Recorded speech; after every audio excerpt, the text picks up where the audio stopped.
prison, being held for 2.5 years without allowed appeal bond. And I wouldn't have got out of prison except a guy named John Lennon. Yep, Here to that's it. Michigan and prison. Yep, exactly. Stevie Wonder, Bob Seger, Bill Oakes, Ed Sanders, Bobby Seale.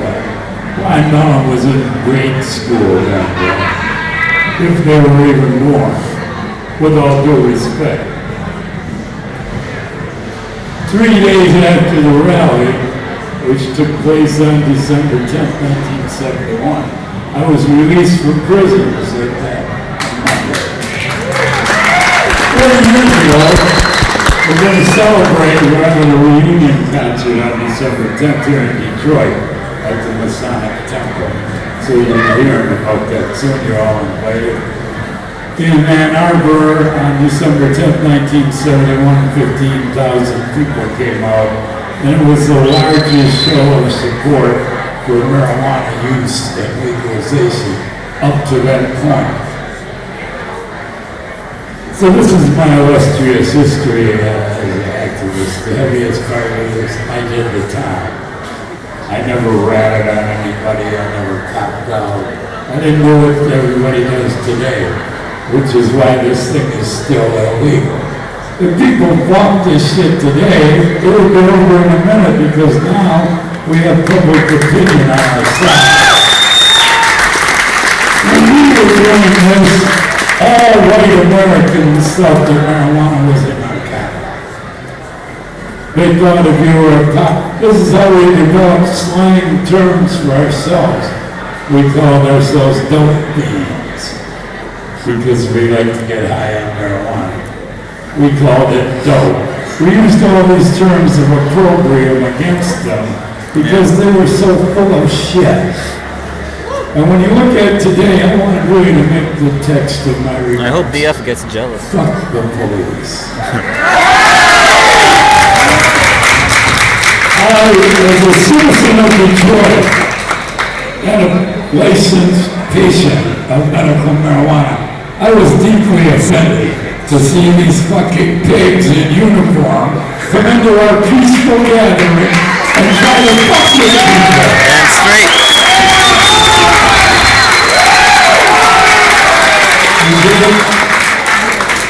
It's particularly offensive to me. You know, I wrote a column for a great paper out of Flint called the Michigan Medical Marijuana Report. And I also write a column every 2 weeks called Higher Ground for the Metro Times. And I'm constantly arguing this point, that the police and the whole police state apparatus that they've built up on the backs of marijuana smokers.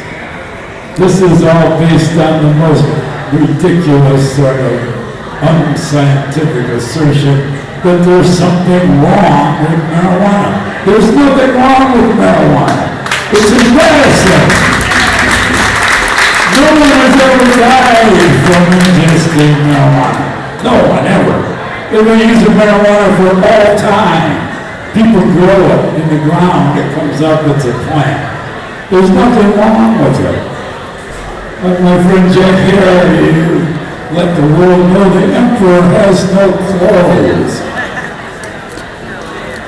But we have to keep pointing this out, you see. Their clothes are stripped. Now, they have no more legal basis for this.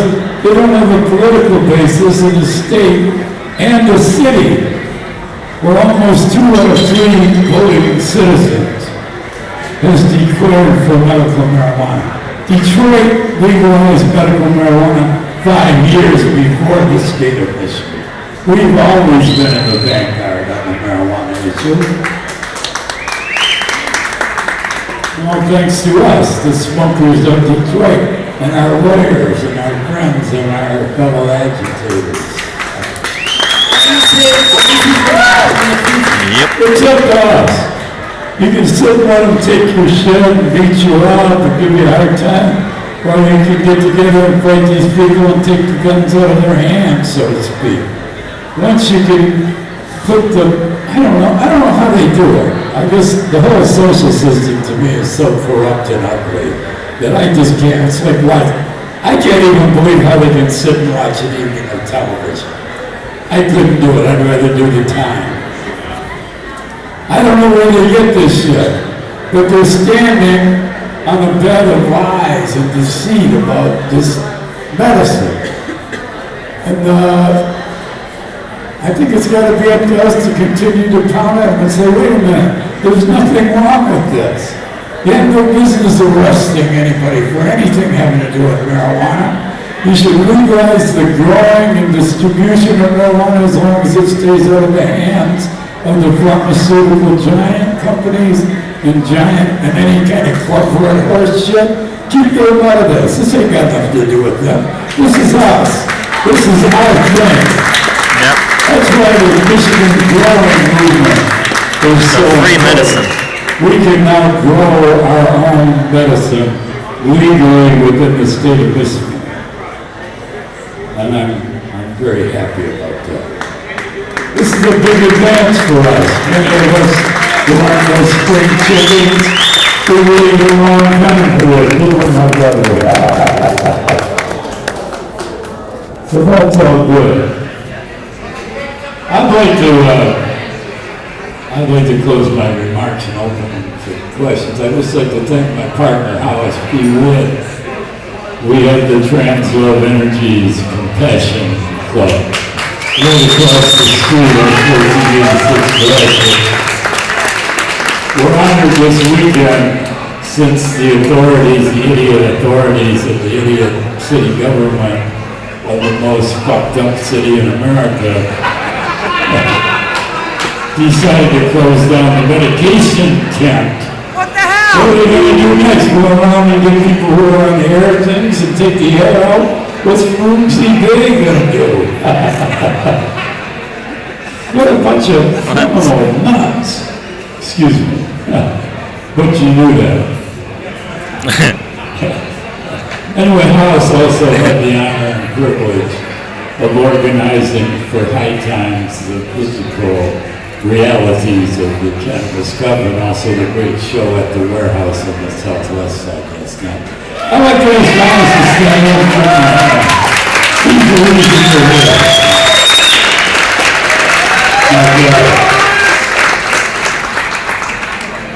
And I was saying about shutting down the medical cup. Because of that, we had to step forward and offer our modest, very modest facilities as the official medication area for people attending the Cannabis Cup.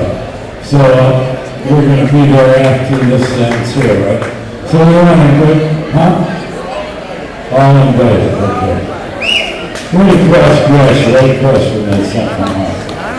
Okay, I'm sorry to go on so long. I just wanted to say my fucking piece, you know?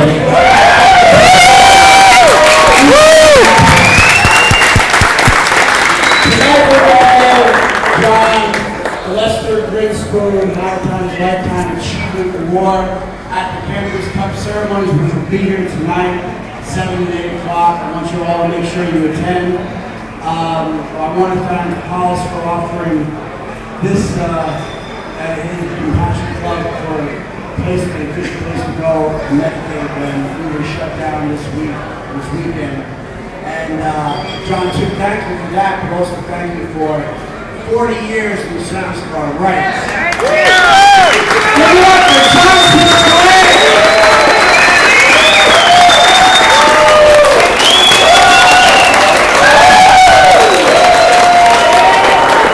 Thank you. John Sinclair, everyone. A warm hand.